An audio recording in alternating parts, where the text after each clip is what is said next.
할렐루야, 안녕하세요. 하나님께서 한 주일 동안 은혜와 은총을 베풀어 주시고, 또한 우리 모두를 이 무더운 더위에서 지켜주시고, 또 코로나 바이러스에서 우리를 지켜주신 하나님을 찬양합니다. 우리 다 같이 이 시간 찬송가 182장을 함께 부르시겠습니다.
자, 오늘 성경은 요한계시록 1장 4절부터 16절까지고요. 제목은 주님은 당신을 진심으로 사랑합니다. 주님은 여러분과 저를 정말 진심으로 사랑해요. 오늘 본문에서 우리 그거를 확인해 보려고 합니다. 요한계시록을 기록한 사람이 누구죠? 사도 요한입니다. 근데 이분이 밤모라 하는 섬에 있다라는 이야기가 요한계시록 1장 9절에 있는데요. 같이 한번 읽어볼까요? 시작. 나 요한은 너희 형제요 예수의 환난과 나라의 처음에 동참하는 자라. 하나님의 말씀과 예수의 증거를 인하여 밤모라 하는 섬에 있었더니, 이렇게 성경이 밤모라라고 하는 섬을 이렇게 가르쳐주고 있습니다. 근데 밤모라고 하는 섬에 간 이유가 있어요. 거기 성경 말씀을 가만히 보면 하나님의 말씀과 예수의 증거를 인해서 갔다라고 말씀을 했는데, 요거를 당시의 상황이 어떠했는지를 부패를 통해서 잠깐 설명해 드리도록 하겠습니다. 역사적인 배경을 잠시 보면요. 예수님께서 십자가에서 돌아가신 후 제자들에 의해 성령 충만으로 복음이 전파가 시작이 됐고요. 교회가 시작이 되었습니다. 이것을 가장 못마땅하게 여긴 사람이 바로 로마의 황제였습니다.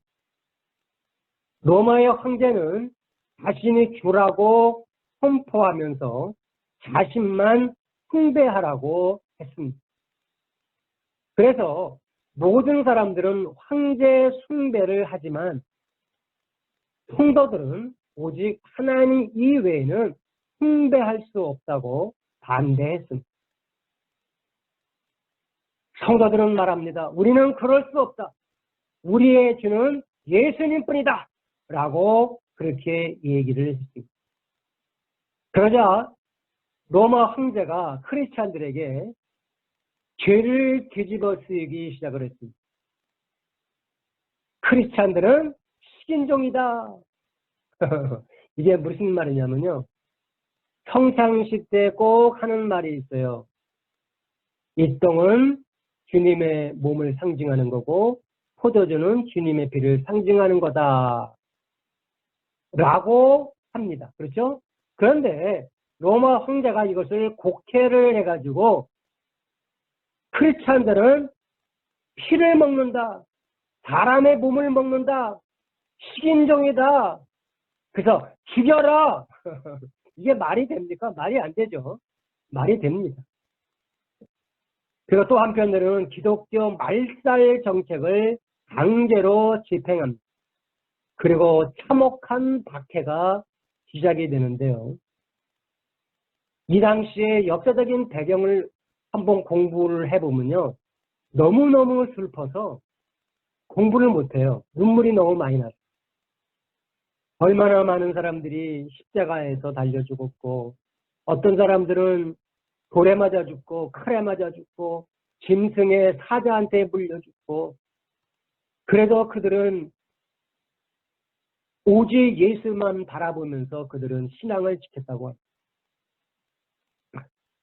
사도 요한도 기독교 말살 정책에 의해서 밤모섬의 유배를 간 것입니다.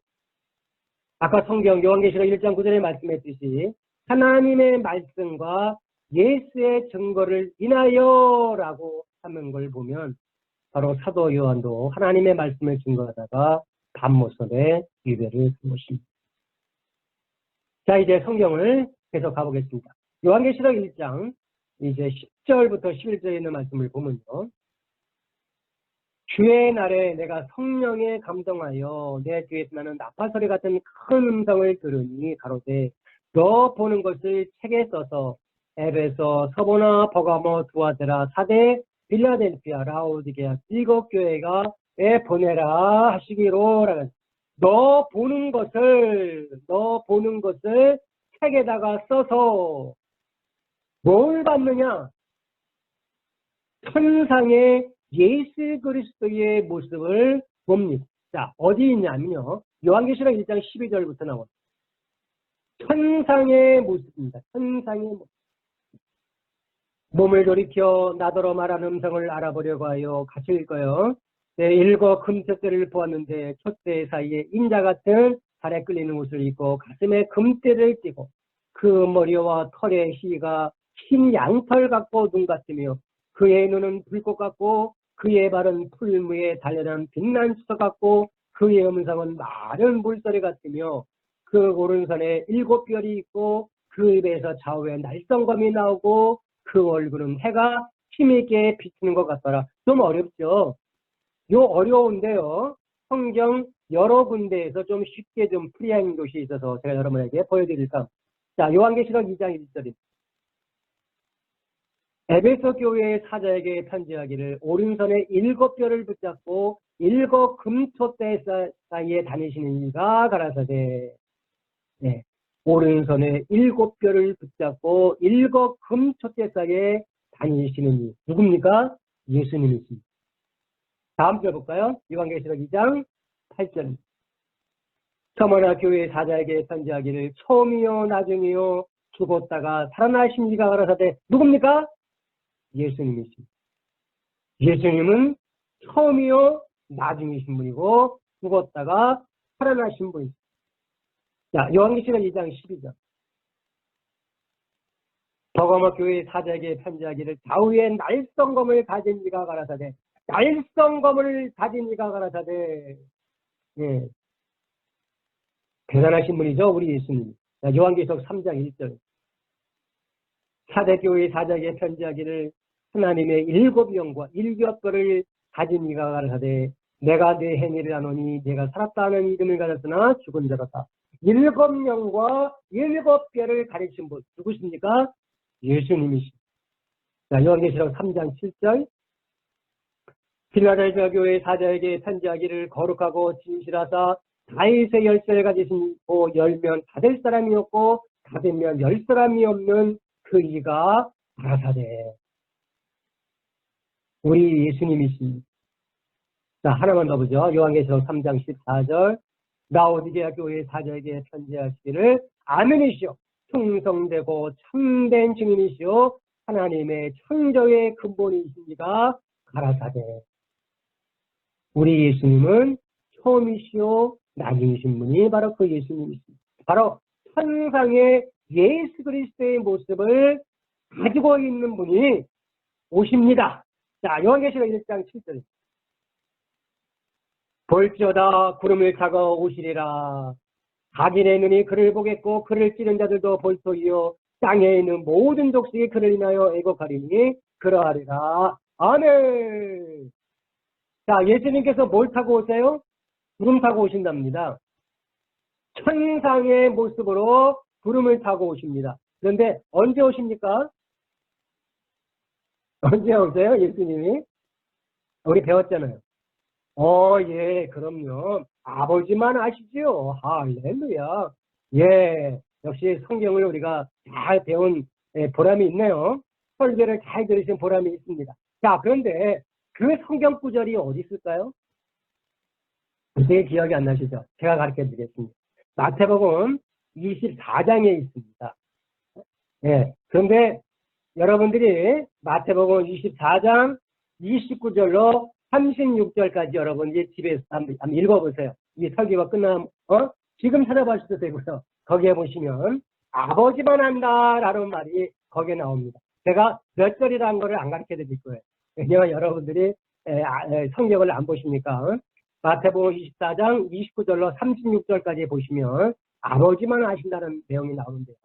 한번 보시기 바랍니다. 구름을 타고 오십니다. 예수님께서. 근데 그때는 언제인지 몰라요. 누구만 하신다고요? 다 같이 시작. 아버지만 하십니다. 할렐루야. 그런데 그때 오시는 구름을 타고 오시는 분이 어떤 분이냐? 요한계시록 1장 4절.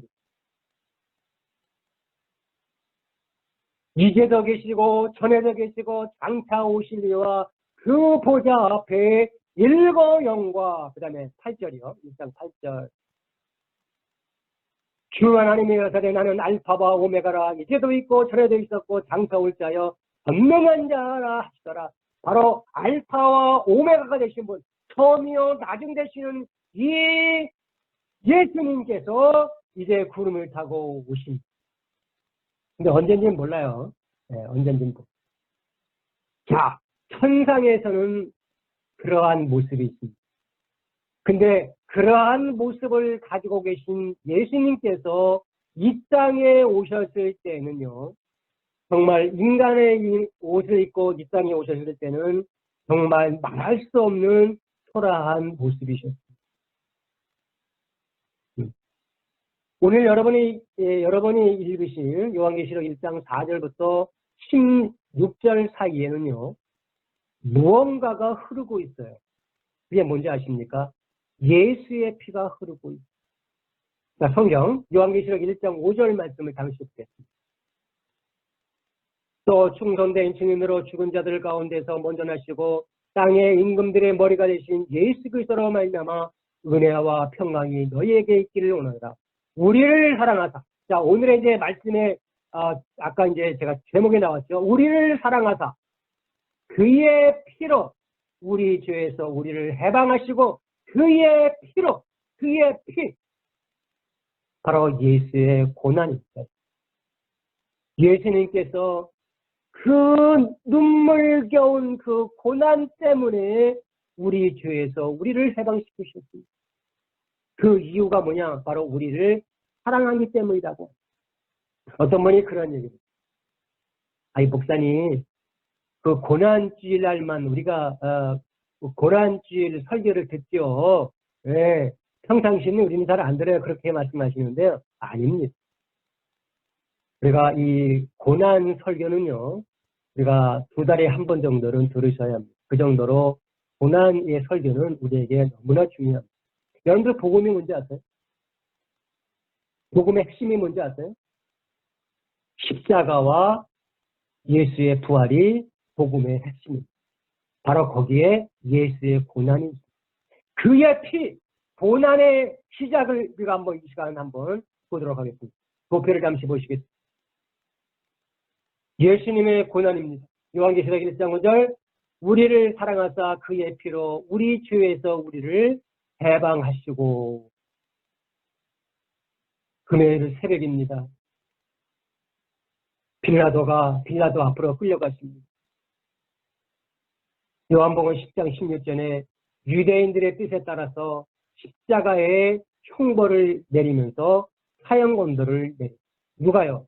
빌라도가. 그리고 마태복음 27장 27절에 보면 군병들이 예수님의 옷을 벗기고 콩포를 입히고 가시면류관을 엮고 머리에 쓰고. 여러분 여기 가시면류관 보이시나요? 저게요, 그 생자나무 여러분 아시죠? 생자나무가 마르면은 그 가시가 나오는데요. 그런 거와 비슷합니다. 저거 머리에다 쓰면요, 피가 철철철 납니다.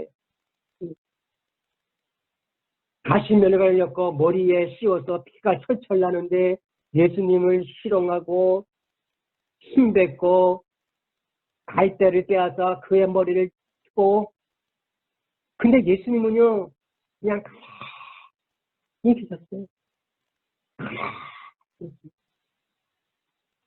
예수님을 갖다가 그렇게 조롱하고 희롱이 다 끝난 다음에는 요한복음 19장 17절에 보면은 십자가를 지시고 골고다 언덕에 올라가 쓰러지고 예수님은 그렇게 쓰러지시면서 십자가를 지시고 올라가시다가 마태복음 27장 32절에 보면 구레네 시몬에게 억지로 십자가를 대신 짊어지게 합니다. 거의 그림이 바로 그 장면입니다.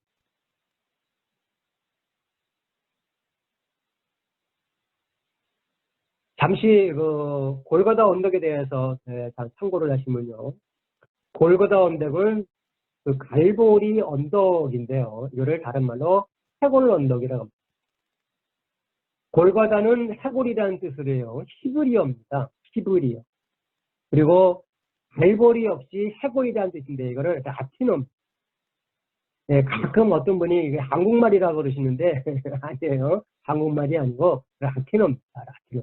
상식적으로 우리가 알아두시기를 바랍니다. 그러니까 라틴어를 그냥 번역해서 쓴 거예요. 예. 그리고 찬송가에 보면 갈보리 언덕이 골고다 언덕을 의미합니다. 예수님을 십자가에 못 박을 때 요한복음 19장 18절에 있는 말씀인데요. 얼마나 여러분들 아프셨을까요? 얼마나 아프셨을까요? 여러분들 그 그림을 보십시오. 예수님께서 십자가의 상에서 지금 골고다 언덕에 올라가시는 장면.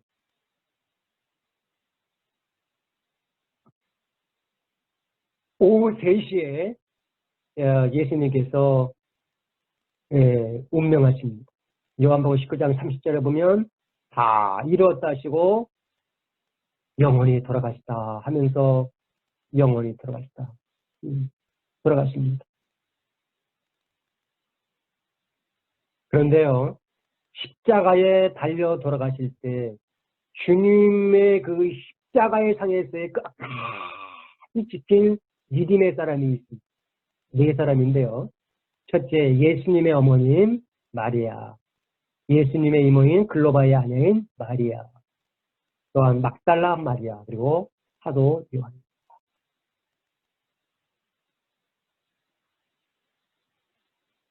찬송가가 생각이 납니다. 찬송가 135장인데요. 갈보리 산이.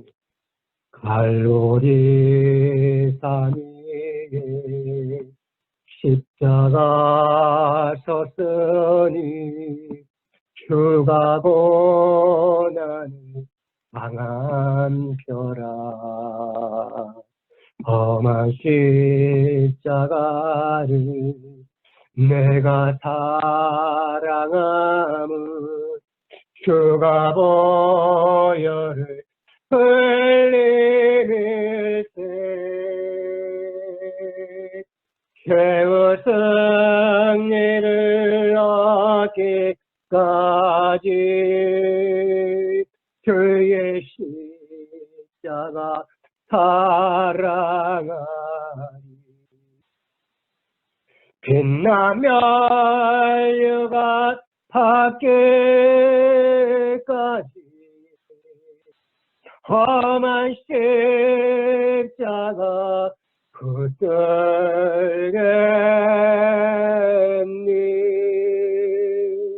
아멘. 왜 주님은 고난을 당하셨을까요, 여러분? 왜? 이유가 뭘까요, 여러분? 자, 우리 성경 요한복음 1장 29절 있는 말씀.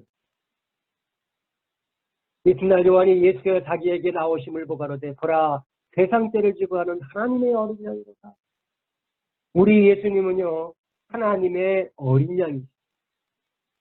근데 그것은 세상 죄를 지고 가는 하나님의 어린 양이죠. 여러분, 이 말을 한 사람이 요한인데요. 요한복음에요. 요한이 두 사람이 있습니다. 침례 요한 혹은 세례 요한이고요. 사도 요한입니다. 이 말을 한 사람은 사도 요한일까요? 침례 요한일까요? 네, 침례 요한입니다.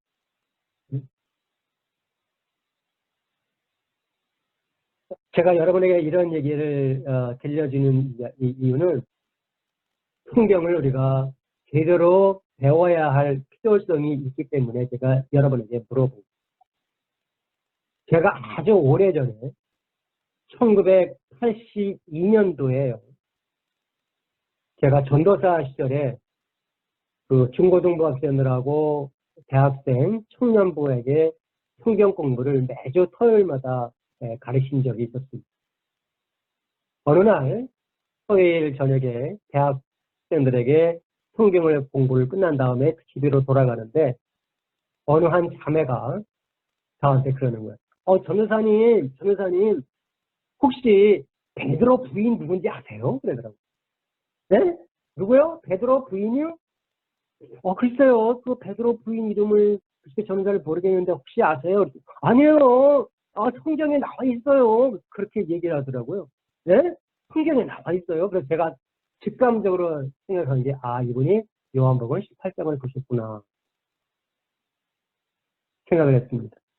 그래서 제가 혹시 요한복음 18장 읽지 않으셨어요? 그랬더니 예, 그런데 거기 보니까 베드로 부인 나오던데요? 그렇게 얘기하길래 그게요. 이분이 그러니까 이제 요즘 성경은 잘 만들어가지고 하나의 테마가 끝나면은 주제가 써 있어요. 거기 보면 베드로 부인이라고 되어 있습니다. 그러니까 이 자매가 예수 믿은 지 얼마 안 되니까 그 장면을 보고서 베드로 부인이다 그래가지고 저한테 와가지고 이제 그 얘기를 한 거예요. 성경을 읽지는 않고. 네. 그래서 제가 그랬습니다. 저랑 같이 앉아서 요한복음 18장 한번 읽어보자고요. 그래서 쭉 읽어 내려가는데 한참 읽더니 그분이 하시는 말이 뭐라 그런지 아세요? 전도사님, 그 부인이 아니네요. 그러더라고요. 그래가지고 그분이 하시는 얘기가 이제 알겠습니다. 그게 베드로의 부인이 아니고 그게 그 부인이군요. 그래가지고 한번 웃은 적이 있었습니다. 제가 그래서 그분한테 하는 얘기가 성경을 대충 보셔는 안 되고요. 성경은 자세히 보아야 됩니다. 네, 알겠습니다. 그랬는데 참 그분이 열심히 신앙생활을 잘 하시다가 좋은 사람 만나서 결혼하셨습니다. 저는 요한복음 18장만 묵상할 때면 꼭 오래전 이야기인데 그게 지금도 생각이 납니다. 지금. 자, 넘어가겠습니다. 자, 레위기 17장 11절에 육체의 생명은 피에 있음이라. 이 피를 너에게 주어 단에 뿌려 너희의 생명을 위하여 속하게 하였나니 생명이 피에 있으므로 피가 죄를 속함이니라. 그러니까 예수님께서 어린 양이시잖아요. 예, 그 어린 양을 죽여서 피를 뿌려야만 죄가 사함받아요. 그런데 그 죄를 사하려면 죄가 없으셔야 돼요. 근데 이 세상에는 죄가 다 있기 때문에 예수님 위에는 죄가 다 있어요. 그래서 예수님께서 생명을 속하기 위해서 죽으신 것입니다. 자, 다음 성경 볼게요. 히브리서 9장 22절. 율법을 쫓아 거의 모든 물건이 피로서 정결케 되느니 피 흘림이 없은즉 사함이 없느니라. 그래서 예수님께서 십자가상에서 피를 흘리신 피 흘려야 죄를 사함받거든. 자, 다음 봅니다. 요한일서 2장 2절, 고린도후서 5장 21절. 하나님이 죄를 알지도 못하신 자로 우리를 대신하여 죄를 삼으신 것은 우리로 하여금 저희 안에서 하나님의 의가 되게 하려 하심이라. 그러니까 죄가 없으신 분이세요. 우리 예수님께서. 자, 넘어가겠습니다. 자, 로마서 5장, 요한일서 2장 2절. 저는 우리 죄를 위한 화목제물이니 우리만 위할 뿐 아니요 온 세상의 죄를 위함이라. 그러니까 예수님께서 십자가에 죽으신 것은 온 세상의 죄를 위함이다라는 거죠. 자, 로마서 5장 8절 말씀을 보겠습니다. 자, 다 같이 한번 읽어볼까요? 시작. 우리가 아직 죄인 되었을 때 그리스도께서 우리를 위하여 죽으심으로 하나님께서 우리에게 대한 자기 사랑을 확증하셨습니다. 주님은 여러분을 진심으로 사랑한다고 말씀드렸죠. 우리가 아직 죄인 되었을 때에 그리스도께서 우리를 위해서 죽으심으로 하나님께 대한 우리에 대한 자기의 사랑을 확증했다 그랬어요. 확증했다. 자, 이제 성경 구절 하나만 더 보겠습니다. 이사야 53장 5절 6절. 그가 찔림은 우리의 허물을 인하며 그가 상함은 우리의 죄악을 인합니다. 그가 징계를 받음으로 우리가 평안을 누리고 그가 채찍에 맞음으로 우리가 나음을 입었다. 우리는 다 양같아서 그릇 행하여 각기 책임도 받고는 여호와께서는 우리 무리의 죄악을 그에게 담당시키셨다. 여러분, 왜 예수님께서 고난 당하셨나요? 우리의 죄를 씻기 위해서입니다. 그가 상함은 우리의 죄악을 인하느라.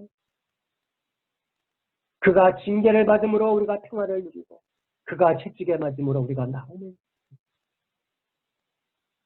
주님은 여러분과 저를 진심으로 사랑하십니다.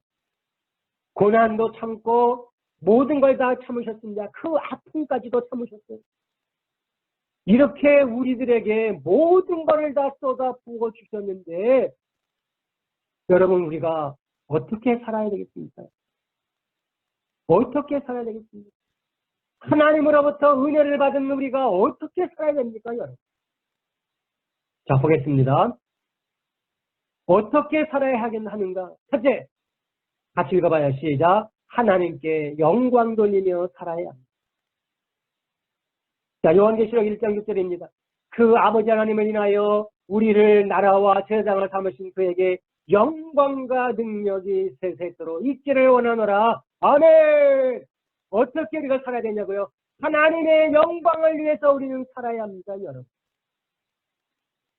자, 고린도전서 10장 31절입니다. 그런데 너희가 먹든지 마시든지 무엇이든 다 하나님의 영광을 위하여 하라. 하나님의 영광을 위해서 우리가 살아야 합니다, 여러분. 왜? 하나님께 받은 은혜가 너무 크기 때문에요. 자, 로마서 5장 2절. 또한 그로 말미암아 우리가 믿음으로 서 있는 이 은혜에 들어감을 얻었으며 하나님의 영광을 바라고 즐거워하느니라. 아멘. 우리가 믿음으로 은혜에 들어갔어요.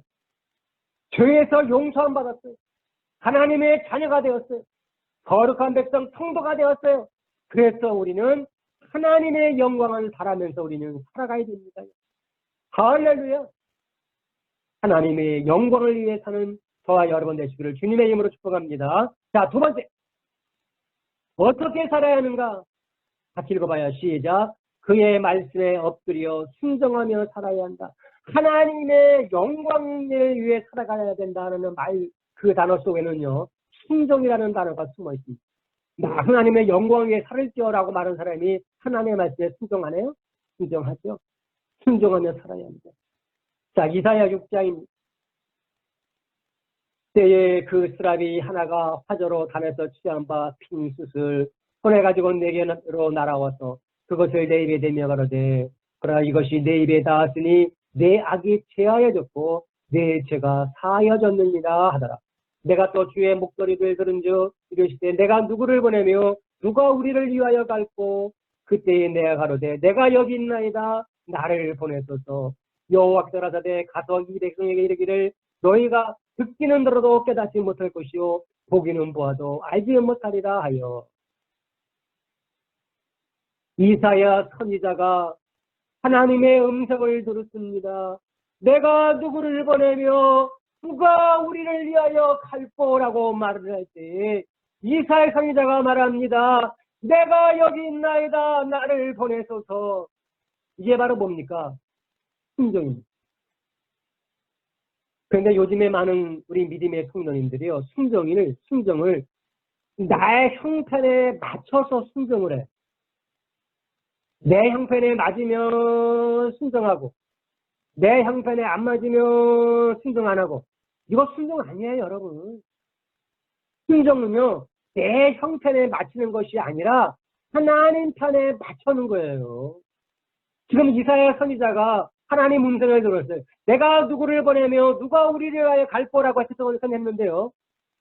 지금 이사야 선지자가 가야 할 곳은 어떤 자래요? 백성들이 하나님 말씀을 들어도 깨닫지 못하고 보기는 보아도 알지 못한다. 그러니까 하나님 말씀을 완전히 멀리하는 사람들한테 가라는 거예요. 그러니까 이사야 선지자의 입장에서 본다면 아니 가지 말아야죠. 근데 하나님 편에서 보니까 이사야 선지자는 가서 복음을 전한 겁니다, 여러분. 아멘이십니까? 순종은요, 내 형편에 따라서 순종하는 것이 아니에요.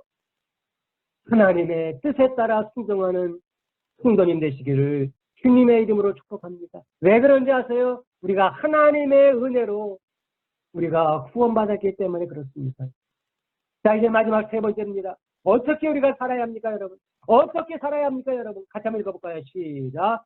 하나 주구나 내가 주의 것이로다 하는 심정으로 우리가 살아야 합니다. 할렐루야. 하나 주구나 내가 주의 것이로다. 내가 주의 것이로다. 자, 성경 로마서입니다. 같이 한번 읽어봐요. 시작. 우리 중에 누구든지 자기를 위하여 사는 자가 없고 자기를 위하여 죽는 자도 없도다. 우리가 살아도 주를 위해 살고 죽어도 주를 위해 죽나니 그러므로 사나 죽으나 우리가 주의 것이다. 이를 위하여 그리스도께서 죽었다가 다시 살아셨으니 그 죽은 자와 산 자의 주가 되려 하십니다. 할렐루야. 그리스도께서 죽었다가 다시 살아났기 때문에 역시 우리도 하나 죽으나 우리가 주의 것입니다, 여러분. 그렇게 우리가 살아야 됩니다. 그러니까 우리는요, 오늘 이 하나님의 말씀을 들으면서 하나님의 은혜를 깨닫고 하나님의 은총을 깨닫고 여러분들 그렇게 사시기를 주님의 이름으로 축복합니다. 나를 위해서 사는 것이 아니라 누구를 위해 사는 거예요? 주를 위해 사는 겁니다. 내 생각, 내 뜻대로, 내 판단대로 살아가지 마시고 하나님의 말씀을 읽고 하나님의 말씀을 묵상하며 하나님께서 인도하는 대로 살아서 정말 하나님으로부터 사랑받는 저와 여러분 되시기를 간절히 축복합니다. 근데 여러분들이 좀 힘드실 거예요. 네, 하나님 말씀을 가까이 한다는 게 이게 결코 쉬운 거는 아니지만 그래도 참고 또 참고 참으십시오. 그리고 여러분들 항상 성경을 가까이 두고 여러분들 읽으시기를 바랍니다. 왜 그런지 아세요? 주님께서 저와 여러분을 위해서 고난을 당하셨잖아요. 물과 피를 흘리시며 가까이 우리를 구원하기 위해서 그 고통 참으셨잖아요. 그거 여러분 얼마나 감사합니까? 얼마나 고마워요. 우리가 그 은혜의 강물 속에 들어가기 위해 하나님 말씀에 순종하며 사는 저와 여러분 되시기를 주님의 이름으로 축복합니다. 할렐루야. 기도하시겠습니다. 살아서 역사하시는 선능하신 하나님 아버지 하나님, 은혜와 사랑을 감사합니다. 오늘 저희들의 요한계시록 1장 4절로부터 16절까지 나오는 하나님의 귀하신 말씀을 통해서 우리가 아버지 하나님의 많은 것을 깨달았습니다. 아버지 하나님의 그 중에 하나가 예수님의 고난, 그의 피. 아버지 하나님의 사랑으로, 예수님의 사랑으로 우리가 예수의 피로 말미암아 우리가 우리 죄에서 구원받은 이 놀라운 선물을 우리가 받았습니다. 예수님은 아버지 하나님이요 십자가상에서 물과 피를 흘리시면서까지 6시간 동안 우리 주님은 고통 속에서 그거를 참고 인자하셨습니다. 우리 주님은 우리를 위해서, 우리 죄를 구원하기 위해서 그러한 고난을 겪으셨습니다. 우리는 예수의 고난을 기억하면서, 정말 예수님의 말씀을 기억하면서 우리가 어떻게 살아야 할 것인가에 대한 이야기를 오늘 말씀을 통해서 줬습니다. 하나님 아버지, 우리가 사나 죽으나 하나님의 영광을 위해 살, 하나님의 말씀에 순종하면서 사나 죽으나 오직 예수를 위해 살아가는 저희들 되어지는 믿음의 성도가 되어지도록 주여 인도하여 주시옵소서. 아버지 하나님, 혼탁한 세상에서 믿음의 주여 온전케 하신 예수를 바라보면서 참으로 하나님께 사랑받는 거룩한 백성들이 다 되게 하여 주심을 믿사옵고 예수님의 이름으로 기도하옵나이다. 아멘. 아멘.